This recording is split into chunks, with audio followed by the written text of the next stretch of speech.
Welcome to Soccer Morning on World Soccer Talk. Here's your host, Jason Davis. Good morning, everybody. Happy Monday. Welcome into Soccer Morning here on WorldSoccerTalk.com. That's where all the big websites are. They're on the .coms still. 20 years into the internet. 25, 20, 30. How old is the internet? Like 30 years old, right?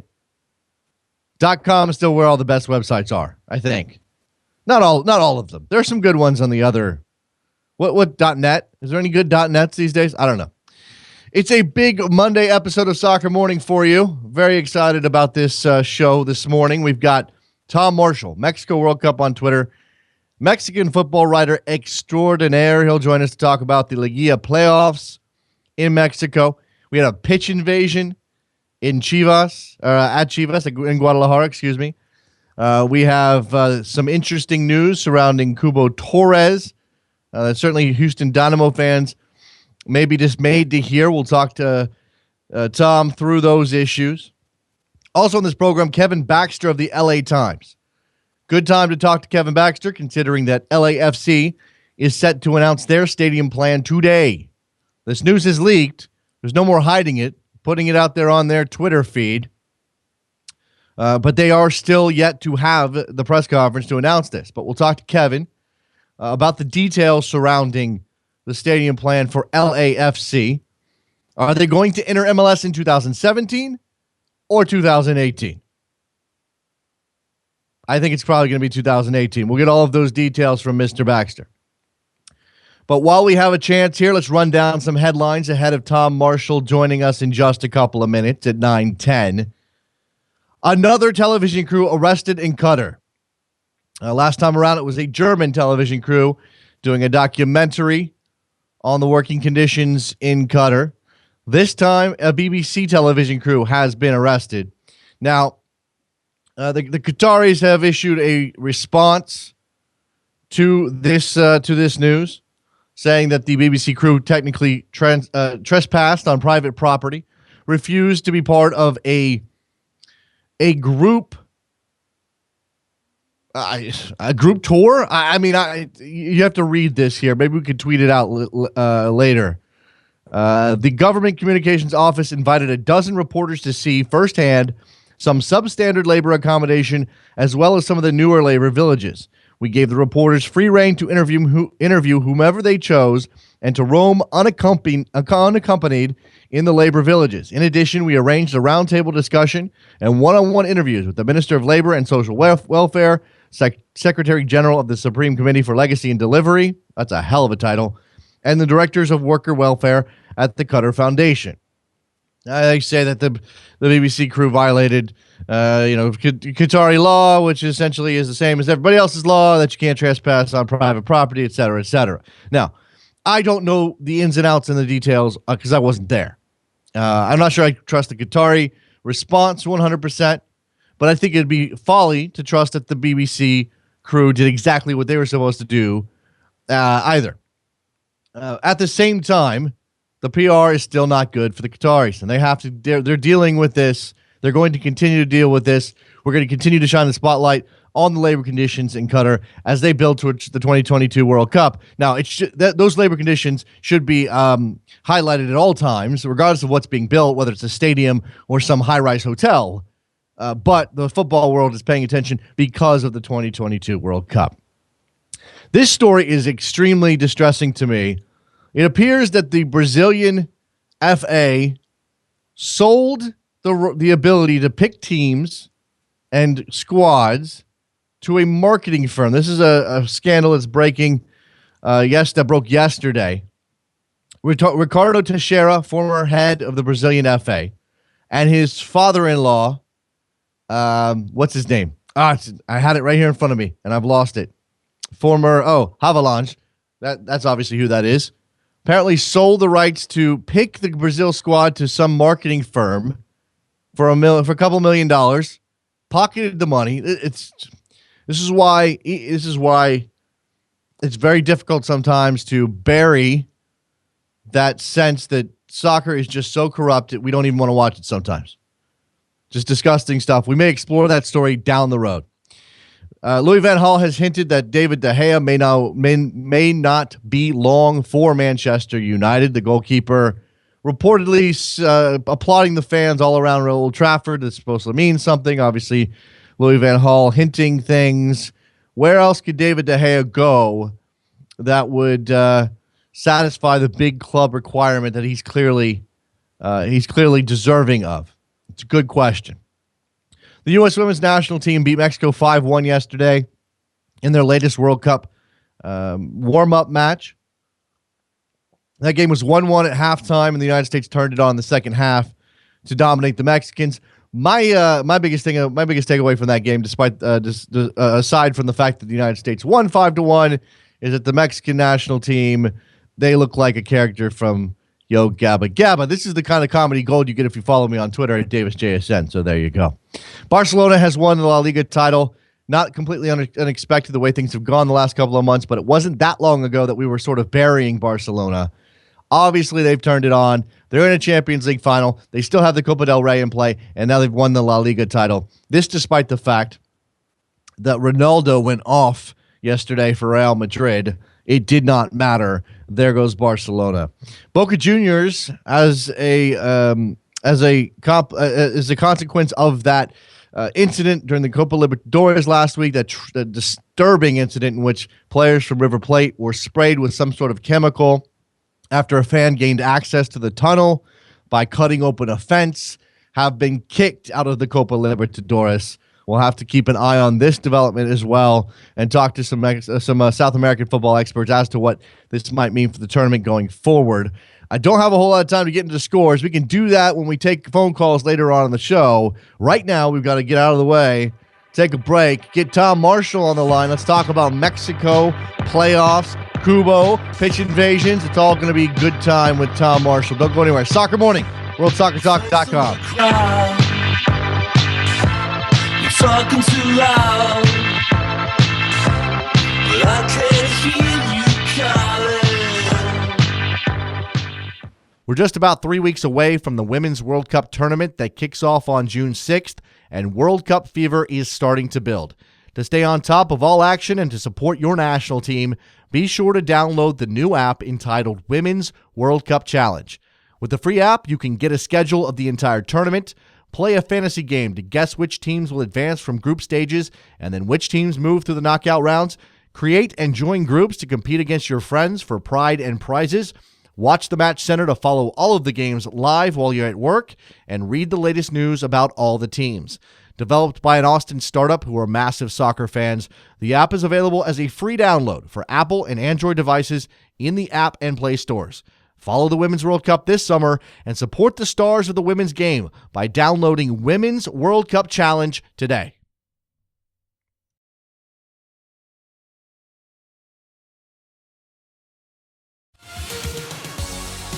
I'm Jason Davis, and I want to invite Soccer Morning listeners to join me this Friday for Columbus against Chicago.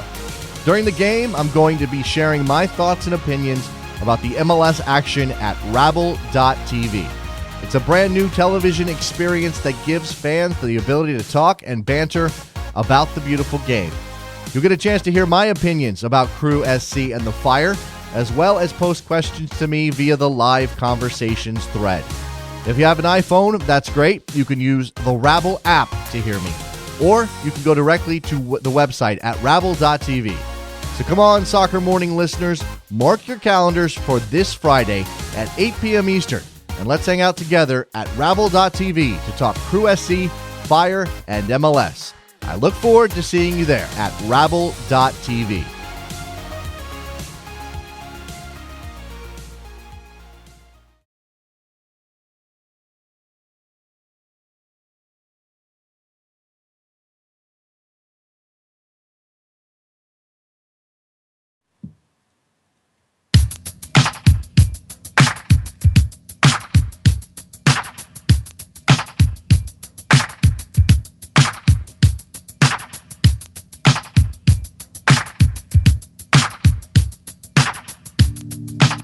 Welcome back to Soccer Morning on World Soccer Talk with Jason Davis. Here we are back on Soccer Morning and joined now by our friend Tom Marshall.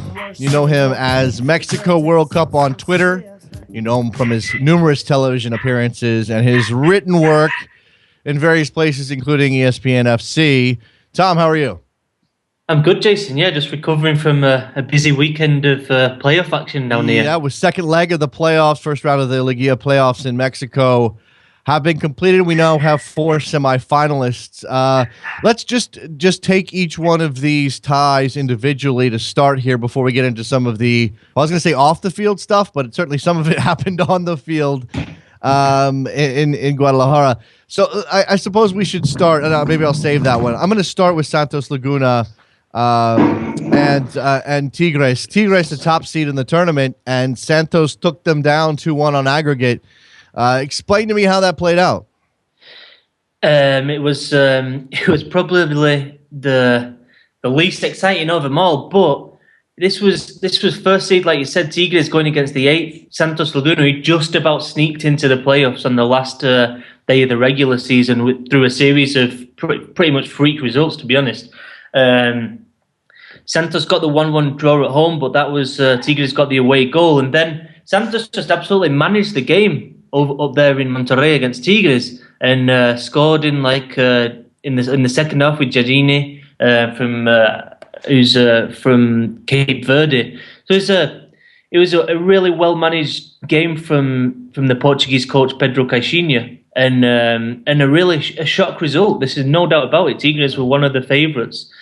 So yeah, big shock there with Santos Laguna. There's a theme here. I mean, this is Santos, the 8th seed, taking out Tigres, the top team in the Clausura. Every other higher seed lost. Yeah, all four of the top regular season finishers went out, and the 5, 6, 7, and 8 went through. I think it was the first time in history that it's happened. And yeah, just so unpredictable, and honestly, just a weekend of shocks down here in Mexico. The other, let's go to Veracruz and Querétaro. Querétaro, obviously, Ronaldinho's club, so I imagine he had something to say in this tie. A 2-1 in the first leg for Querétaro, and then a draw in the second leg. Querétaro goes through 4-3 on aggregate. Tom. Yeah, Ronaldinho scored the goal in I think it was the 83rd minute, which pretty much sealed Querétaro's passage through to the semis. I mean, he got a bit of luck with the goalkeeper. It was a big mistake from Melitón Hernández.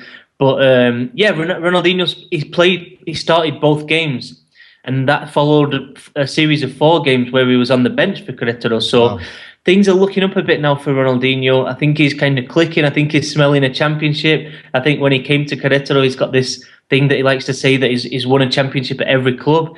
If you look at the fact, it's not actually 100% true, but he's four games away now from lifting the Liga MX title. He must be well rested then. If he got some bench time, maybe that's the key to all of this. Yeah, let's go to Pachuca taking out Club America. Obviously, Club America is the CONCACAF Champions League winner, and we know how talented they are and how good they can be on their best day. Both these games delivering goals, Tom. Yeah, this was massive. I mean, 7-5 on aggregate over the 2 legs. So this was just absolutely a wild series. Pachuca went into the second leg 3-2 up, and America got a red card through Goltz. Paulo Goltz got sent off for a stupid challenge, and I think from there, the writing should have been on the wall. But America came out and they were up. They were up 3-2 and set to go through until last minute penalty. But this is from an America point of view, this is a massive failure. I mean, this club was put together, this team was put together with a lot of money in the preseason.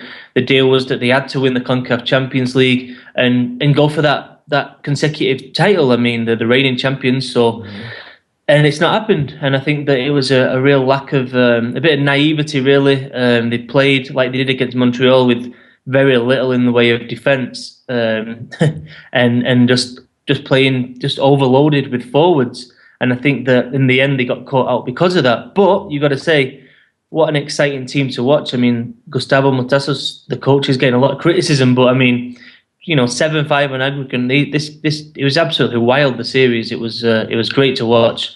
Pachuca, really young team, got I think a lot of future Mexico national team players. The problem now for Pachuca is that Eric Gutierrez, the young 19-year-old centre midfielder, and winger Irving Lozano have already left to join Mexico's under-20s squad in Australia for the World Cup later this month in New Zealand. So that's certainly going to hurt their cause. Let's go to Guadalajara, Chivas de Guadalajara and Atlas. Obviously, these two teams Guadalajara based. The first leg delivered no goals, Tom. So I don't even know if we want to spend any time on it. You might give us a sense of what happened there. But the second leg, 4-1 on aggregate, or 4-1 win for Chivas. They go through. The story is not only that scoreline, but what happened with a pitch invasion by some Atlas fans and some crowd trouble after that. Yeah, it was the first game was absolutely very dull, really dull, and I think both teams kind of settled. But the second leg, I mean, it was an unbelievable atmosphere in the stadium. The crowd was split 50-50 in Mexico, and unlike most European and South American countries, is actually not segregated. So you get fans mixing, and for me, it's one of the most appealing things about going to a Mexican game, especially when it's a Clásico or a derby. But what we had happening yesterday was that Chivas went 4-1 up, Marco Fabian with 3 absolutely unbelievable goals. And then the Atlas fans just had enough. And when I'm saying Atlas fans, I'm talking about the Barra Brava, or the hardcore fans behind the goal. They just had enough. This is a team that doesn't have a trophy since 1951, and they were just got so frustrated. And one guy jumped the barrier, got on the pitch, and the Atlas fans were kind of applauding him. And then after that, about 20 or 30 also jumped the barrier, and they were charging towards the Atlas manager because they've got a lot of Atlas fans don't like Tomas Boy. A couple of them towards the Chivas players, so it got to be actually quite a dangerous situation. So the game was suspended for 15 minutes, and Atlas fans were still trying to get onto the pitch. The police had to kind of it was like a human shield to stop them coming on. So yeah, really ugly scenes there. And I think it highlights. I mean, I go regular to the Estadio Jalisco. The same happened after the quarterfinal of the Apertura 2014 with Atlas fans. I think the policing has to be looked at big time. I mean, really does. Something more serious is going to happen at some point unless they really change the way these games are policed and do something about this hardcore element, because you really don't want it to become like it is in Argentina right now, which is just disgraceful. Yeah, absolutely. You certainly don't want it to get to that level. Video of this is at Deadspin, at least if you want to see it. It's bad. It looks to me like some Atlas fans managed to steal a baton or two, so they're whacking at the riot police, and obviously there's people on the pitch. Chepo looks like he has no idea what's going on the sideline, and Marco Fabian at one point is waving off Chivas players because, of course, it's a danger for the players. Were any players accosted, attacked, injured in this incident? And there's one Atlas player who was pushing and shoving with a fan. I think one of the fans on the pitch got near to Tomas Boy. Luis Michel, the Chivas goalkeeper, he was obviously nearest to the fans, and he just absolutely sprinted the length of the pitch. But luckily there was nothing more serious. But at the end of the day, these things have to serve as warnings that is so close to something bigger happening that they have to stamp down on this now, because it's an embarrassment to a game. And honestly, this weekend, Jason, was it was unbelievable in terms of what happened on the pitch in the Liga MX, and this kind of episode of violence kind of overshadows that, and that's sad. Absolutely, and as you said, Marco Fabian scored 3 great goals. Obviously a major influence. This is a player, just to give a timeline here, Tom, and you can fill this out for me. This is a player who, for a little while, wasn't working at Chivas, went on loan to Cruz Azul, comes back, and now at 25 seems to be what everybody thought he could be. What's his future, and what does he mean to Chivas right now?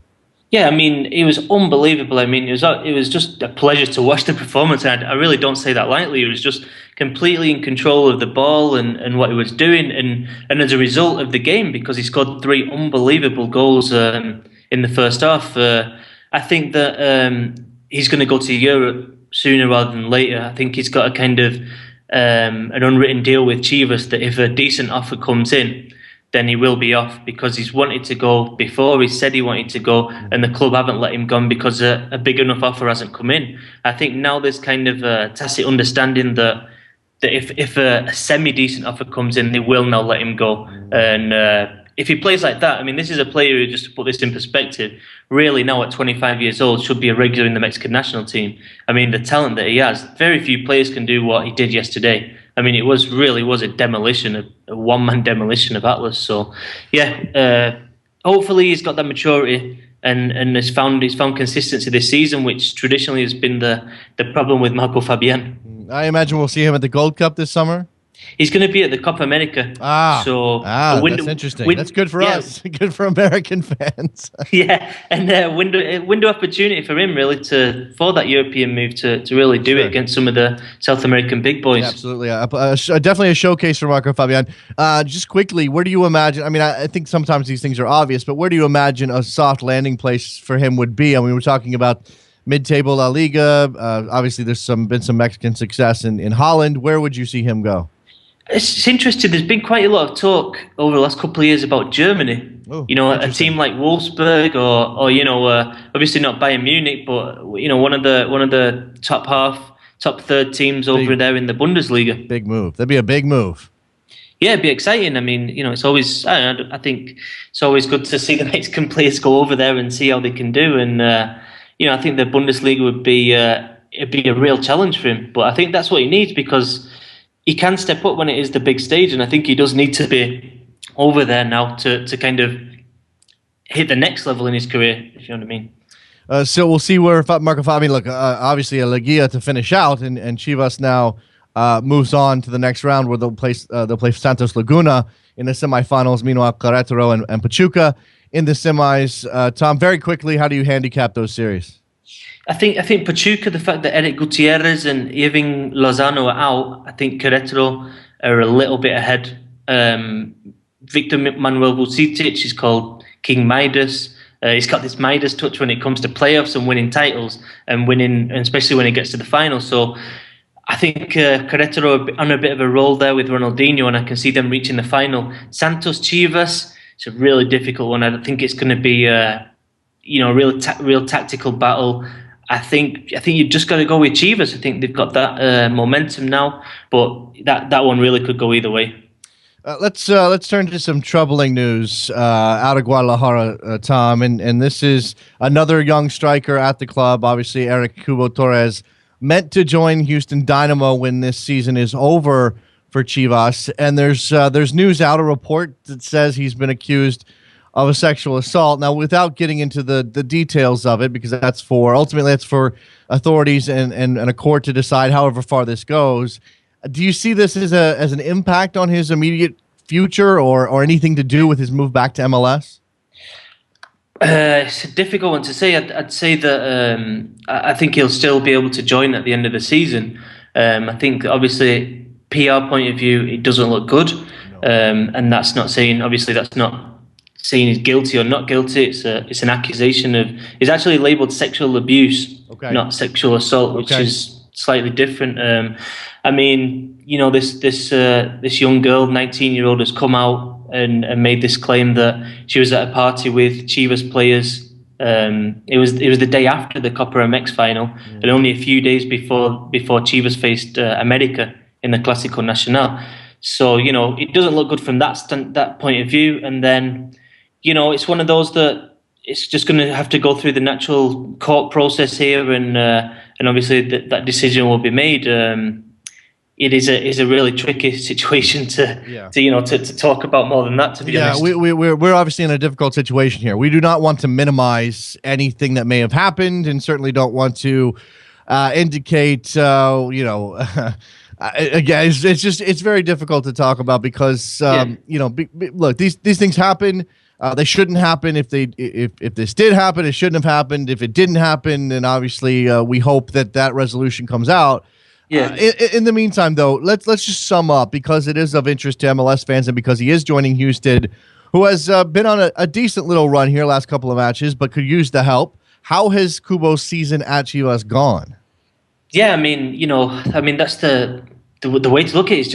It's really kind of coming to a disappointing end, to be honest. I mean, obviously this accusations out there. In the first leg of the quarterfinal, he wasn't even in the Chivas 18. On yesterday, on Sunday, he was an unused substitute. He's not been playing much at all since the Copa MX final. This is a Mexican international, and Chepo de la Torre has got him the third choice striker in a formation that only has one main striker. So you can see there that how he's been restricted in terms of minutes. So yeah, it's been extremely disappointed from Kubo's point of view in terms of not getting minutes. I mean, it wasn't what was expected, and I'm sure he's desperate now to end this season and get up there to Houston as quickly as possible. Yeah, I wonder why. I guess you just never know. And certainly Kubo's talented enough that if they had a slew of injuries, or if Chepo had decided to go in a different direction, he might have been used. But why not consider an earlier release, especially in light of Miguel Herrera coming out and saying he told Kubo to stay in MLS? Yeah, no, I mean, from Chivas' point of view, you get one injury and then Kubo's all of a sudden the first guy coming in off the bench. So yeah, you can understand why Chivas don't want to let him go. But yeah, I mean, I spoke to Chepo de la Torre actually about a couple of weeks ago, and I asked him about Kubo, and he said, basically what happened is Kubo turned up a bit late to the preseason because of international duty with Mexicans under 23s, and then he kind of wasn't quite in rhythm like the other players, and Omar Bravo, the experienced captain of the team, is very soon going to be the highest ever goal scorer at Chivas. He's going to overtake Chava Reyes, and he's in there. He's got the experience. He's captain. He's the leader, and Kubo's had to wait, and that's basically it. There's according to Chepo, there's just nothing more to that. It's just his decision, and he's gone for that experience ahead of the youngster. Will we see Kubo in anything this summer for the Mexican national team? I mean, the big one's the Pan American Games now. I mean, I think we've got the Copa America squad. He's not in it. The Gold Cup squad, the strikers pick themselves. He's not in it. Mm-hmm. So I mean, I can't imagine Houston would be too happy if Kubo Torres, just after the money they've spent on him, is going to go to the Pan American Games. No disrespect to the Pan American Games, but it's not one of those top events on the footballing calendar. So I think that's the big thing now for Houston fans and Kubo Torres. Is it a U22 tournament or is it a U23? I haven't been paying attention because the US isn't going, Tom. So yeah. I know this is the Toronto event. Yeah, it's a U22. It's just squarely it's building up to the Olympics next year. It's just one of the next steps on the road to the Olympics. So, and Miguel Herrera has been quite set in kind of making sure the under-20s team and the under-23s team keep staying together. And he's not been picking a lot of the under-23s players for, say, the Copa America, right, like traditionally Mexico have. Right. So you expect Kubo to be there, because if Kubo's not there, then other players might be like, well, if he's not there, why am I going? You know what I mean? Right. So you expect him to be there, but I think if you're a Houston Dynamo fan and you've just got this Mexican international for your club, and then he goes to the Pan American Games, you'd obviously be pretty disappointed. Tom Marshall, Mexico World Cup on Twitter. Always fascinating to talk to Tom about Mexican football. He covers it as well as anybody, and we appreciate your time as always, Tom. Thank you very much. Thanks for having me on, Jason. Let's take a break. When we come back, let's talk about LAFC and their stadium plans with Kevin Baxter from the LA Times. Don't go anywhere. Be right back.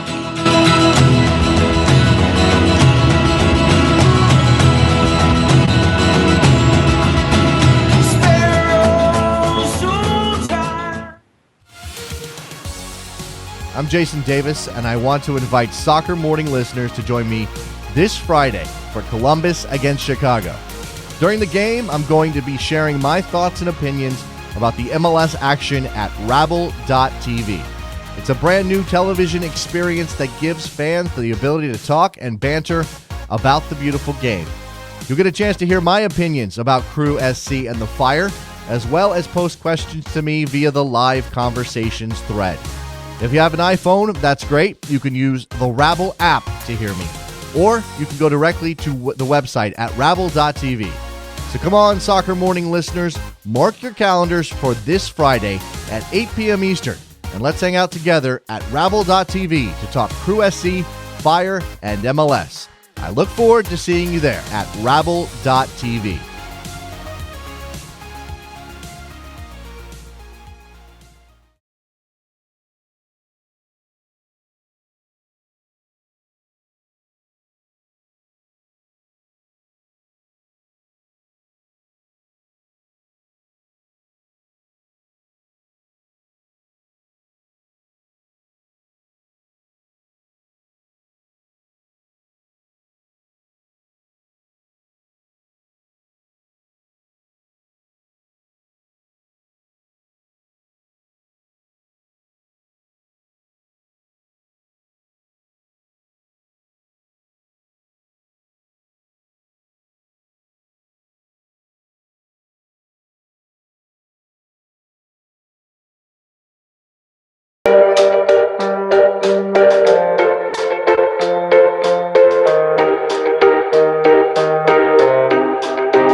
Welcome back to Soccer Morning on World Soccer Talk with Jason Davis. Here we go, back on Soccer Morning, and joined now by Kevin Baxter of the LA Times.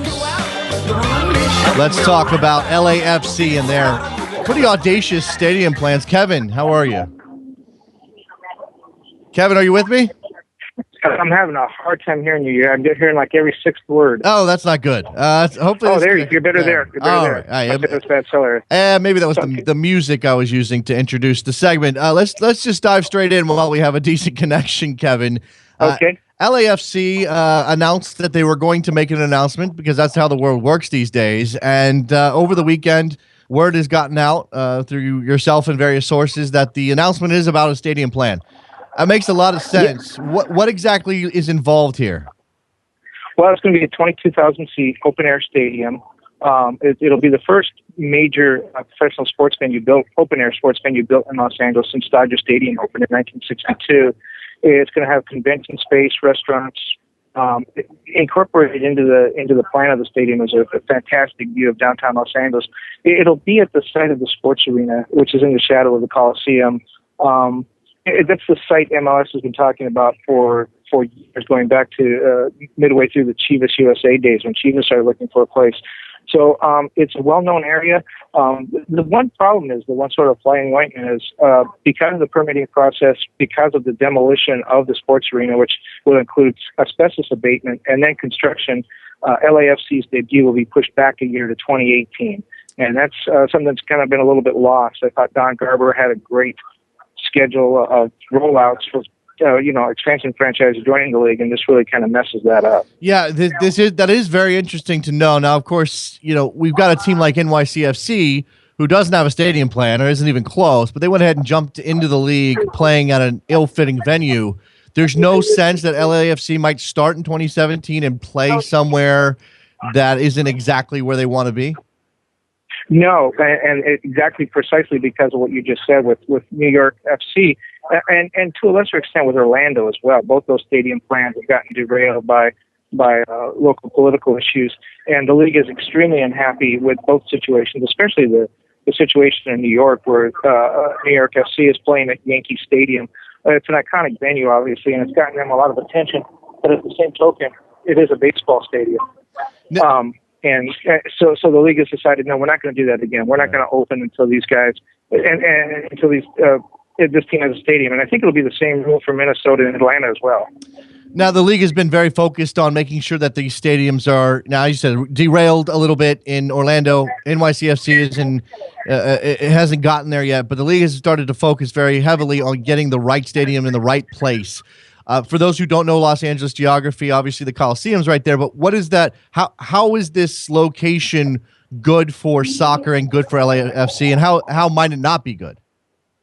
Well, it's good because it's located near light rail terminus.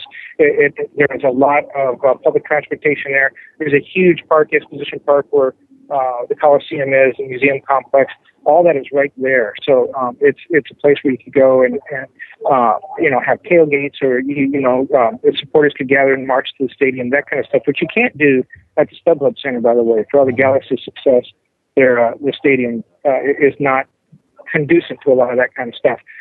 It's downtown or close to downtown, which Don Garber insisted was a must. The drawbacks is it's in a kind of a economically depressed area. USC's had a lot of success playing at the Coliseum. They play, for the most part, Saturday afternoon games. I think it might be a difficult place to get to and a difficult place to be, say, in a midweek night game. But the LAFC has embraced that. Tom Penn, the president, said, we're a gritty team. We're an urban team. This fits us perfectly.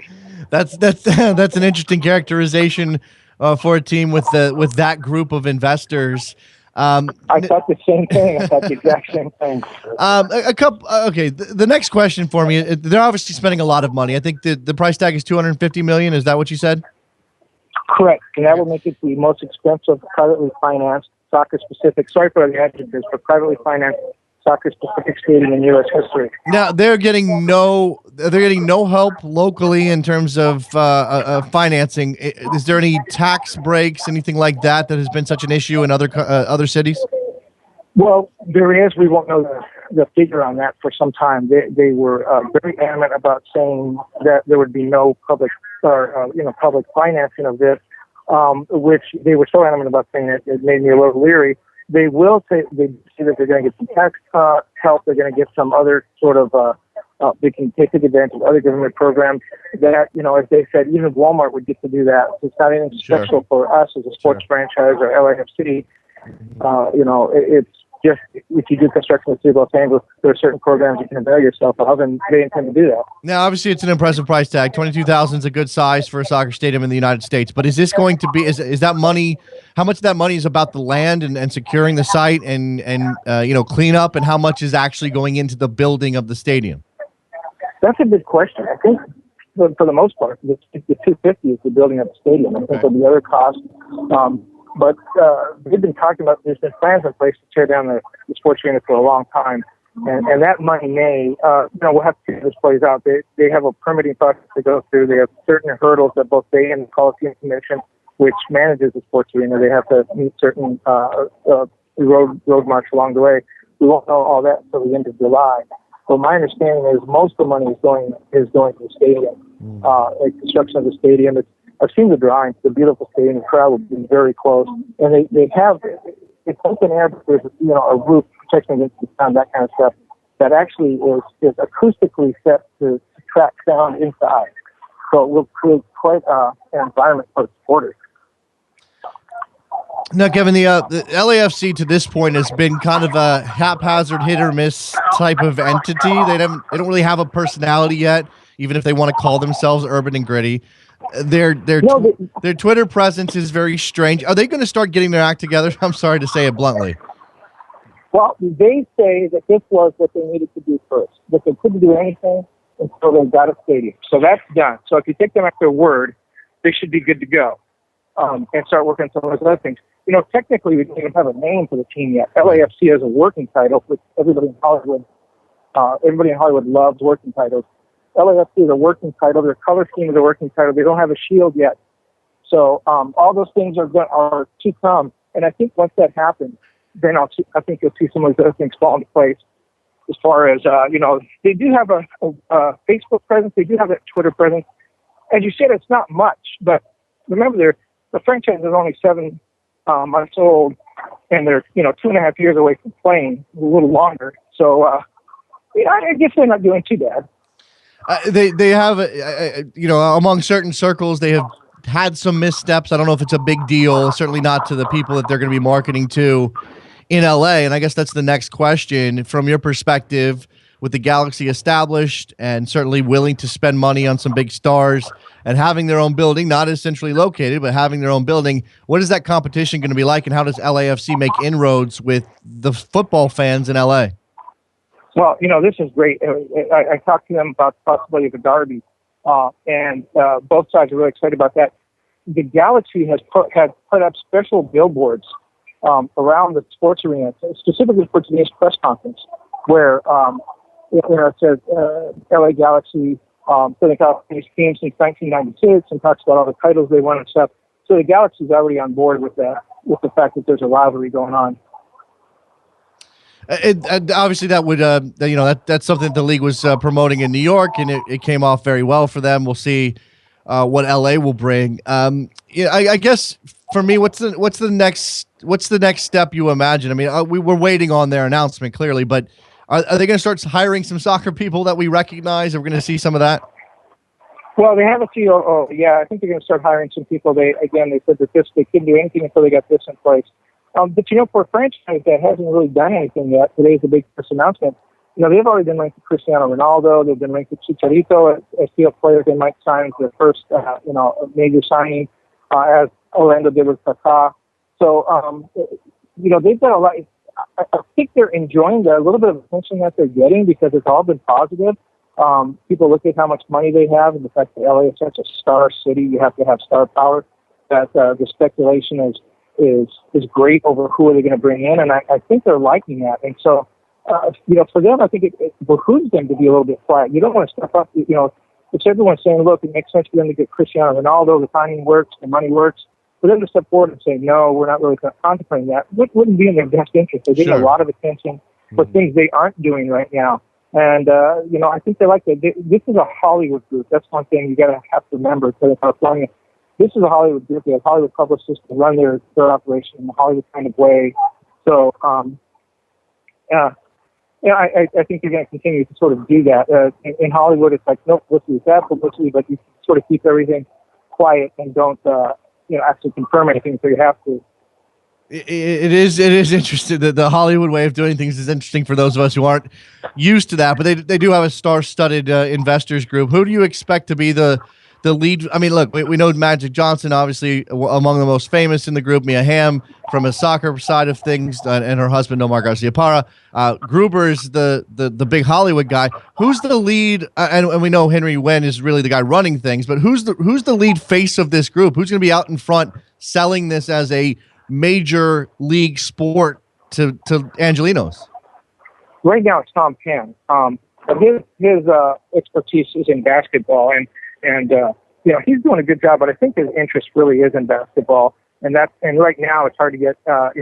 He's focused on the playoffs. He works for ESPN as a basketball analyst, so he's carrying most of the water right now. But he has had one hire, and I think they're going to have another hire who's going to sort of become the face of the franchise and be the people that are out there.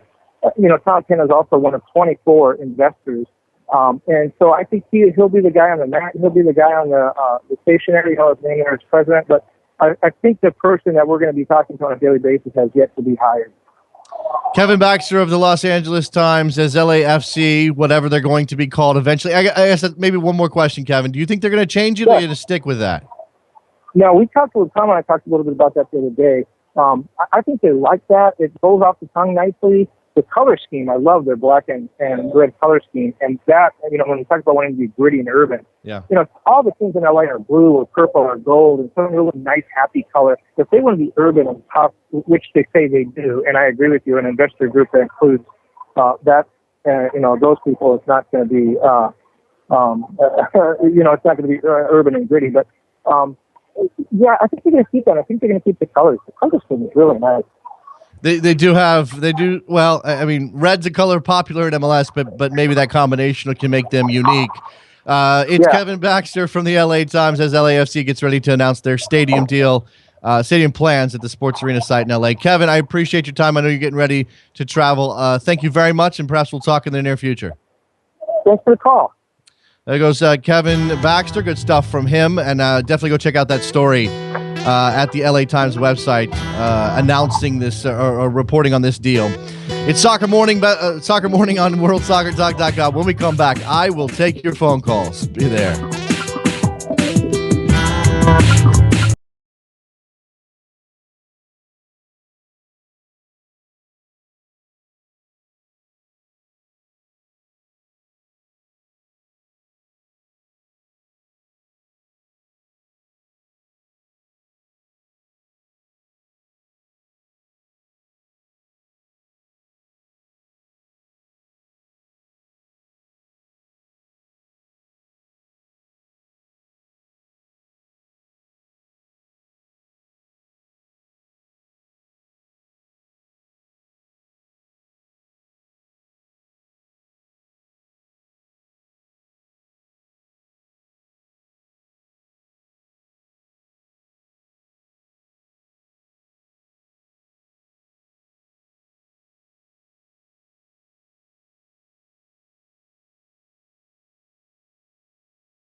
Welcome back to Soccer Morning on World Soccer Talk with Jason Davis. Get on the line to get on the air, 646-832-3909. Couple of corrections from my discussion there with Mr. Baxter. Number one, I think I said Gruber when I meant Goober. Maybe I had Die Hard on my mind. I don't know.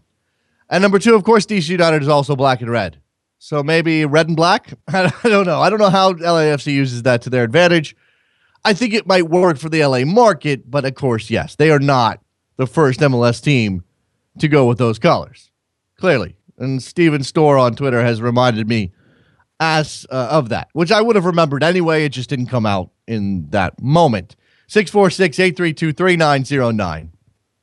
We talk about LAFC and that stadium deal getting done. Again, I'm giving MLS a passing grade on recent expansion, meaning it's not an A, it's not a B, but it's not a failure. So Orlando City is a success, and they've got big numbers out. Would they have 30,000 this weekend, right? First home win over the LA Galaxy. We can talk MLS, by the way. Definitely talk MLS. 4-0 win over the LA Galaxy, 30,000 people in attendance. If I'm shorting that, I apologize, but whatever. The point stands. They were a success so far. Now, they have issues getting the last bit of funding done for their stadium construction to turn it into a jewel of the league rather than, hey, let's just throw up something with some stands that can hold some people. NYCFC is nowhere close to a stadium. Minnesota United, they have a big press conference, and now we're not really sure where things stand, and there's some pushback, and the government may be in the pocket of the Vikings, et cetera, et cetera. LAFC was also in this group of, okay, what are we doing here exactly? You killed Chivas. Okay, that's whatever. They didn't have any stadium prospects. The Vergara's were terrible.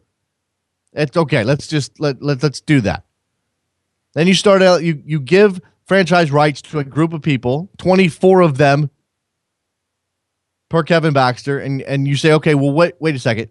Why are we doing this again? Unless they have something lined up. And apparently they did, because they're going to announce it today. Now, it's a long way from getting done, but $250 million spent on the stadium is a pretty damn good investment. Privately financed. They've raised the cash. Good for them. So I'm giving MLS a passing grade right now on the current wave of expansion and the proposed teams that have already had press conferences. Now, I'm not throwing Miami into this mix, although that definitely pulls the grade down. Because Garber went down there, stood next to David Beckham, said a bunch of words that meant nothing. Because right now, there is no movement in Miami. And if I'm mischaracterizing that, tell me, because I haven't heard about it, because it's not in the news. So at least LAFC is making progress. Again, they still have to clean up, tear down the sports arena, clean up that site, do the environmental study, get all the permits done, actually build the stadium. They have to do all of those things. So they're still a long way away, and apparently they're going to be pushed from 2017 to 2018. So that's a ding on the MLS plan. But if they can fill that place, if they get it built and they fill that place up, then, obviously in retrospect, it'll be a success. After so many home runs, sorry to mix my metaphors, but after so many home runs, MLS actually did have a bit of a problem with continued expansion. And it's not like they're slowing down either. So we'll see what happens. But Portland, raging success. Seattle, raging success. Vancouver's great. Who am I missing? Montreal, pretty good. Maybe having some problems selling tickets these days, but pretty good. Hey, big win for Montreal this weekend, by the way. So all that stuff is fine. I haven't mentioned Atlanta yet. Atlanta's going to be playing in a football venue. That's not great, but it's big money. Lots of enthusiasm. They're building momentum. Jury's out on Atlanta. And it should be. We shouldn't have any decisions made about Atlanta yet. And now Don Garber's going to be visiting St. Louis this week. San Antonio's certainly in the mix. And then I can see a future in which Indianapolis gets closer with Indy 11, should they get their stadium deal done. Do you have thoughts on this? 646-832-3909. those MLS results of interest to you, we can talk about that. Joe on Twitter is just hammering me to talk about Tobin Heath. And yes, I want to talk about Tobin Heath. If I had the Oh Baby drop from the Best Soccer Show here, I would use it because Tobin Heath is breaking fools. Did you see it? Did you see the move? And then the cross, and then the goal from Abi Wambach. Did you see it? Because it was good. It was sick. Don't ever let anybody tell you that women's soccer is not as entertaining as men's soccer. Please. Not with that. Did you see any of those moves in any league any game in any league this weekend? Maybe you saw a couple. Saw a nice run from Michael Bradley. Didn't include an Elastico. Washington and New York. What's up? Hey, what's up, Jason? How's it going, man? How you doing? I think this is great news with LAFC stadium announcement because I know New York is not going to be outdone by LA. So I think that's going to be more pressure for us to get a stadium. And I know you put, you're saying, oh, New York's not even close. I think I want to feel the things happening behind the scenes, and with New York being New York and having so many iconic locations, I think we're in better shape than, say, a Miami, who only has the beach. So there you go. Okay, fair enough. No matter where NYCFC builds, you're probably gonna have a decent skyline, right? Is that what you're saying? Like that'll at least exactly. I mean, we talked about this. I mean, if they want to go to the beach, we can go to Coney Island. Right next to Yankee Stadium, that's perfect too. There are plenty of places in Brooklyn, plenty of places in Queens. I have faith we're going to find a location. I'd rather them take a minute and get the right one than give me one now and it be the wrong one, if you know what I mean. I'm with you. I agree on that front. But again, they start the team up. And I know you're happy to be able to go out to Yankee Stadium and see MLS in the 5 boroughs, in the Bronx, but Washington to start that team up and then have to spend 3 years figuring out where they're No, I'm with play. you. I agree with you. I agree with you. It's rough. I mean, I don't mind spending the time. Like it would be a lot better if while we're at Yankee Stadium, our stadium was currently being built right now. Like that would be a lot easier. Of course. But like I said, I'd rather wait a little bit, and I'm sure I have faith things are happening behind the scenes. I appreciate it. Yeah. I mean, I appreciate the phone call. You got anything else, Washington? Go ahead. Yeah, I do. The game. I want to hit. That's the reason I want to talk about the game. The game against Chicago Fire. I know it was a tie, but one thing I wanted to point out was if you looked at what I liked was the leadership. If you looked at David Villa when they tied, if you go see that highlight, when they tie, he doesn't spend time celebrating. I mean, he does the fist pump, then he goes into the goal and grabs the ball. He's not satisfied with the tie. He wants to go for the win, even though there's practically no time left. I like that, and I think that gives me faith for the future. Yeah, no, it's a good sign. It means look. Thanks for the call, Washington. I'm gonna move on. The guy's making a lot of money. We obviously have some history where players come over here, maybe don't appreciate the challenge, maybe don't put in full effort. But these guys they're all competitors. They all want to win. They wouldn't have reached the heights they did to earn the money they're making unless they were competitors. So it's good to see David Villa show that on the field for NYCFC. And it's good to see David Villa on the field, period, for NYCFC. Ray in Milwaukee, what's up? Well, the first comment I just like to make is anybody that thinks women's sports is boring needs to just go down YouTube and look up Martha. Yeah, she's been doing it for a past decade. Yeah, go watch Japan in the last World Cup. Go watch them play. Seriously. Yeah, and then but I would really like to talk about is League of Backs. I thought the whole weekend and the two-legged affair, and I would even consider the last week of regular season play was highly entertaining soccer. This is why, I love a playoff system. It generates so much more viewership. In my personal opinion, and I really think it can work. And I think the quality of the games are phenomenal as well.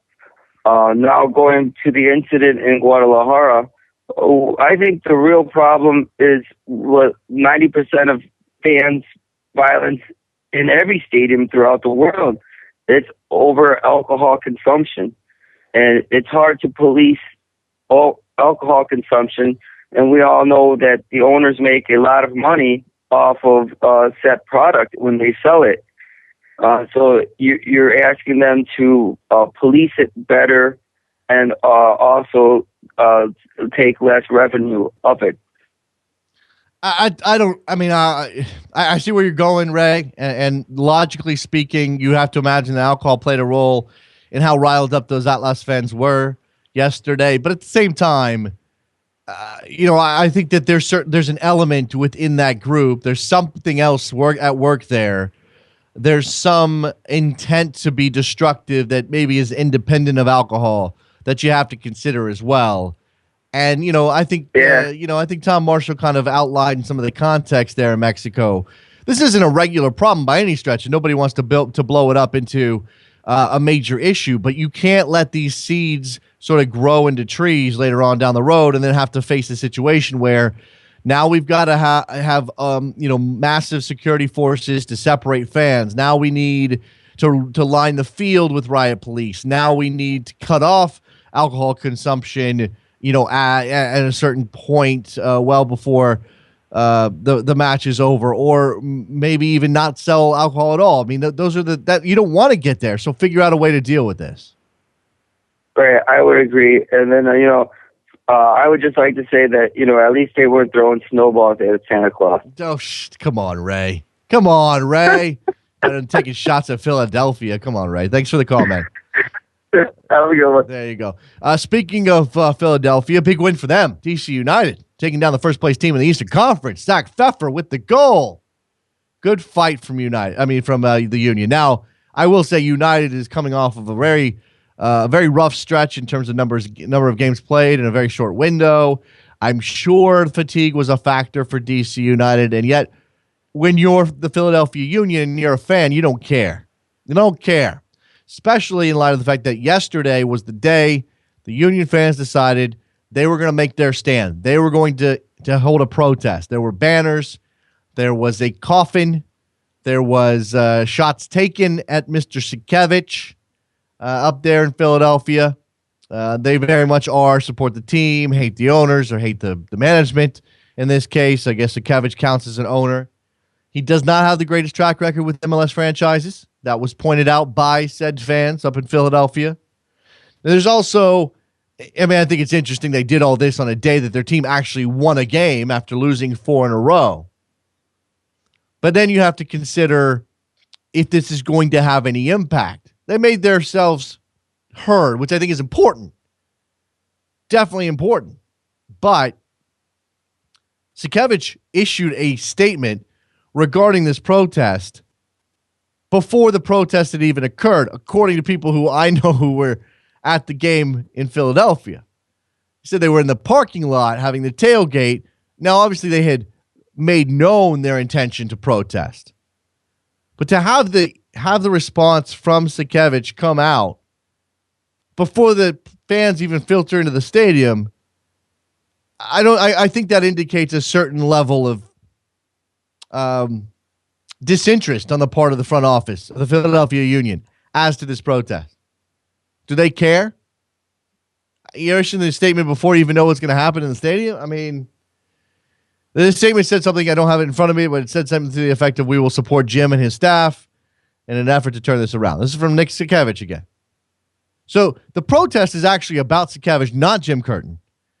And Sikevich deflects and points to Jim Curtin when making a statement about the protest. Now, I understand that his job is to support Jim Curtin. I understand that's just a statement of what he is supposed to do to help the team win on the field. And yet he did not necessarily, it wasn't required that he identify Jim Curtin by name. Because we know this is a team that has a history of turning over coaches. John Hackworth, Peter Novak, in relatively short time periods. And now Jim Curtin has a difficult task of putting together a team that can actually win games in MLS. Now Jim Curtin has to deal with the troubling fact that he needs Connor Casey to help his team get close to victory. Mike on Twitter, Sack is a snake, plain and simple. I'm not name calling today, Mike. But hey, that's your voice. I'm saying my voice is saying it, but that's you stating that thing. I don't have any. Look, it's interesting to be an impartial party in a situation like this. I think philosophically, I can say stuff like, make yourself heard. Go out and stage a protest. Let people know how upset you are. Say that Philly deserves better, that Union fans deserve better, especially because of the history of that club, built on the back of the fans. But I don't know that I have any personal opinion about Sakavich and the way he's running the team. I can be objectively say it's not going well because look at the results on the field. Look at where they are in the standings. But I'm not going to pick apart Nick Sakavich and his personality. I don't know anything about that. 646-832-3909. I've had no interaction. I don't think we've ever had Nick Sakavich on this show. No? The number of executives, MLS executives we had on Soccer Morning is pretty small. Rob Heineman, Merritt Paulson. Who else? Is that it? Is that the entire list? I feel like have we? I'm trying to think. I can't. I think that may be it. I think that may be everybody we've had on this show that is in a position above head coach at an MLS franchise, either as owner or president. Maybe there's somebody I'm missing. I'm sure there's somebody I'm missing now that I think about it. Yeah. 646-832-3909. Good show today. Love our guest today. Tom Marshall. It's been a while since we talked to him. Good stuff from him. And obviously Kevin Baxter giving us some insight into what's happening in LA with LAFC. Now, do you imagine that the LA Galaxy are going to just sit on their hands, let LAFC walk into their city in a brand new building that's probably going to outshine the StubHub Center and just take all their thunder? Because I feel the New York Red Bulls are a good team this year. Caveat. The New York Red Bulls are a good team. They made smart signings. Sasha Kleshen's is a good signing. Felipe's a good trade. They did some good things. But don't you feel as though they let NYFC steal their thunder? Just took it away in the New York market. Do they really make an effort to say, hey, wait, we're here too. We've been here. Now, it hurts the New York Red Bulls' cause that they don't have any trophies to point to outside of one supporter shield. Whereas in LA, the LA Galaxy can go, hey, look, woo! Look at our hands. We got rings everywhere. Be curious to see how that plays out. Guillermo's on the line. What's up? Hey, good morning, Jason. Hey, a good game in Guadalajara and Atlas, right? Lots of goals, fan violence, it's awful. But at the end, I thought the series was pretty good. But I wanted to ask you, and I don't know if you've commented on this, where does the league stand in regards to the Kubo Torres rape investigation, which actually is a little more than an allegation since there's an official file opened in the investigator's office. That makes it that, there's enough evidence to start a case in leaving the country, right? That would basically get him off the hook. How does the league have to make a statement? I think that the league needs to bide its time until this reaches a point where they're forced to make a statement. Because, I think this is a tricky situation. If there's an investigation, you let that play out. You check to see what the authorities come back with. Because, again, I don't want to declare anybody guilty before an investigation happens. I'm not minimizing the allegations, Guillermo, but until we know the facts, it's very, very difficult. And I think that's got to be the case for MLS as well. And the Houston Dynamo. I mean, I'm sure they're closely monitored. Are you kidding me? There's been phone calls. What are you doing? What are you doing? Are you like chopping onion? Are you chopping onion? What's happening? I'm feeding eggs for my kids for breakfast. Yes, good catch. We got some background noise. I just think that MLS and the Dynamo have to wait. But I do think if it gets to the point where he can't leave the country because of the investigation, obviously you got to make a statement. And clearly, from an MLS point of view, you signed him. He's a big name in the Mexican American community. Clearly, that's part of the appeal. He's also a good player. He's young.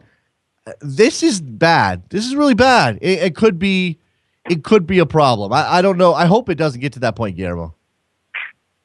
Yeah, well, I hope that things, the investigation runs its course. What I'm really concerned about, it's like, And this happens every time an athlete is involved in like controversial crime or is investigated. You know, they immediately jump to attack the victim. And in this case, I feel that it's totally uncalled for. We should let things clear out. Right. But to immediately say, you know, she's just a gold digger, she's looking for money, that's really inappropriate. No. And it's the second time it happens in less than a year with La Volpe, you know, basically sexually harassing employees. Like, there seems to be a pattern in Mexico where these things happen and they get, put under the rug. There's been some high-profile stuff. There's been some stuff that's sort of gone away pretty quickly. Again, I don't want to paint with a broad brush. I mean, I think that you have a culture that sometimes enables athletes to act outside of the bounds of social, you know, of good behavior, of correct behavior, of, you know, not victimizing people. And sometimes I feel like they think they can get away with stuff. I don't know that that's the case here. Guillermo, I got to go, man. I appreciate the phone call. I hope those eggs. Take it easy, man. I hope those eggs are good. Don't put milk or water in your eggs, man. Don't do it. I don't. Straight eggs, just a little bit of garlic powder and salt, and right into the frying pan. Perfect. Real quick, before I go, you know, that New York FC, they cost me money, man. $10 ticket, 3-1. They could have put it away. It could have been 3-1, and it didn't. So that sucked for me. All right, Guillermo. There you go. Yeah, you guys call up with your bad beats if you can. If you lose money on soccer, I would love to hear those stories, especially if you feel like the team had a chance to finish it out and didn't. All right, that's going to do it for the web edition of Soccer Morning on a Monday. Thank you very much for listening. Again, thank you to Tom Marshall for showing up. Thank you to Kevin Baxter for his thoughts on his reporting on LAFC and the stadium deal there. Make sure you're following us at Soccer Morning. You can go buy your Soccer Morning mug at backheel.com/stow. Store. You can get your Soccer Morning t-shirt, which I think I have over there somewhere, and maybe one day I'll wear it. Still back and forth on that. At 30fc.com, we will get that. We will probably look very soon at creating a different Soccer Morning t-shirt, either a different color or some other sort of thing. We can work on that as well. If you guys have ideas for designs for a Soccer Morning t-shirt, maybe that isn't just the logo, but references something from the show, we can certainly do that. Bone to pick? No, that's not going to happen. All right, we'll talk to you guys. Sirius XM listeners, we'll talk to you in about an hour. Everybody else, I'll talk to you tomorrow. Another big episode coming at you. Talk to you then. Bye.